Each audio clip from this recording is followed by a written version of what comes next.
काहे राजा जी? देखा सबके रोपा गल हो, हम सोचत थे कि टोकन लिया के चली बिया हुआ उखरवा नहीं चला रोपवाला। ए राजा जी, बोला हमसे धान के रोपनी ना सपरी हो। काहे हो? सुना सुनावा। अब की धान न लगी है हमसे, अब की धान न लगी है हमसे, राजा मोरे लाइदा मसीनिया ना।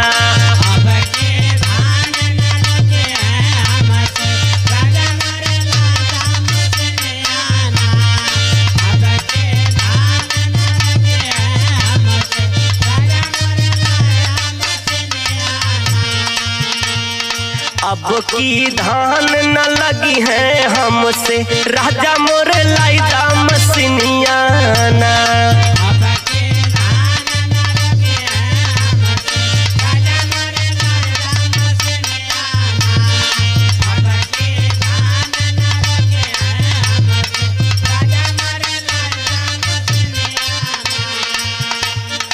ए राजा जी, तब तो कहत रहलू कि जवन कहबा तवन करब, अब का भइल हो?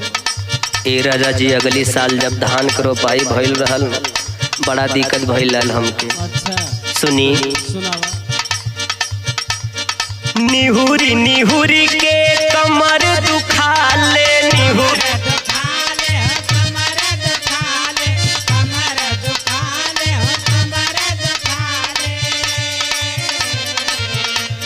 निहुरी निहुरी के कमर दुखाले,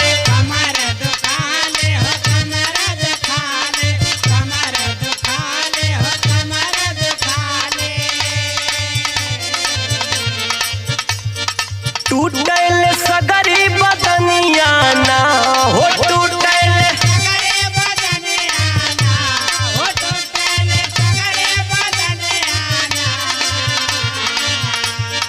अब की धान न लगी है हमसे, अब की धान न लगी है हमसे, राजा मोरे लाइदा मसीनिया ना।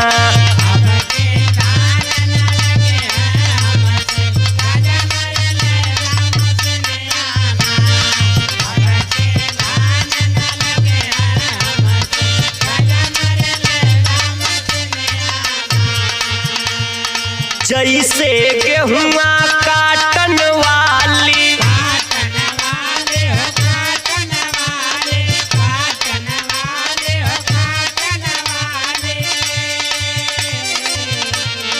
जैसे गेहुआ काटन वाली,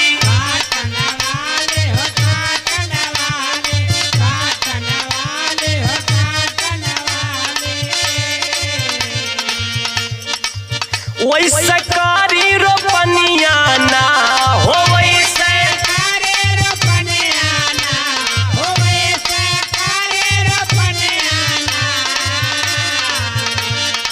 अब की धान न लगी है हमसे, अब की धान न लगी है हमसे, राजा मोरे लाइदा मसीनिया ना।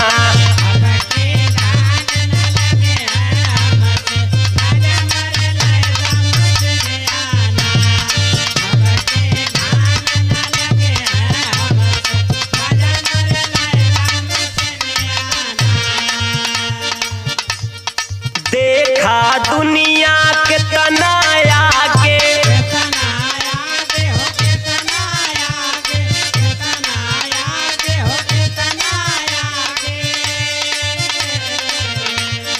देखा दुनिया के तनाया के,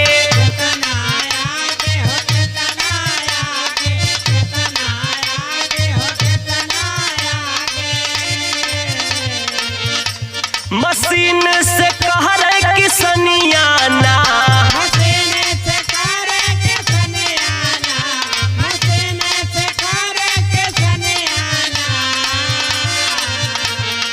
अब की धान न लगी है हमसे, अब की धान न लगी है हमसे, राजा मोरे लाइदा मसीनिया ना।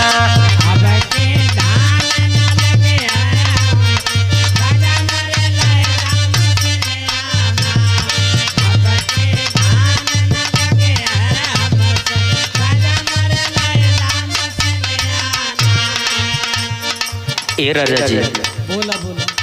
जहिया से तारे घर में आईनी तहिया से हमार खटत खटत हालत खराब बा हो। अच्छा सुना सुनावा। जे पी बलम मोर बतिया माना,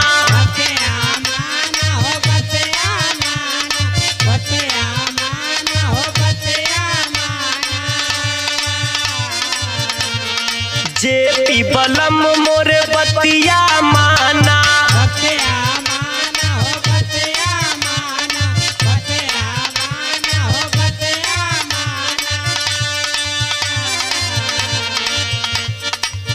ढेर न करा खटनिया ना हो, ढेर ना करा खटनिया ना हो, ढेर ना करा खटनिया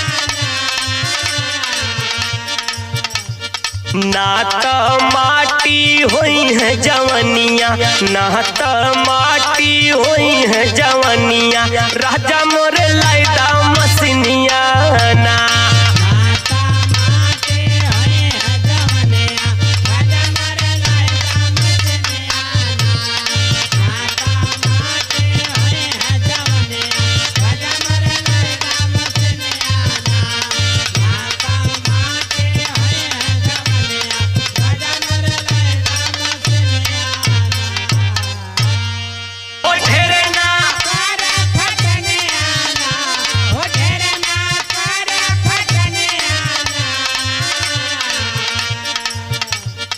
ना त माटी होई है जवनिया, ना त माटी होई है जवनिया, राजा मोर लाइदा मसिनिया ना।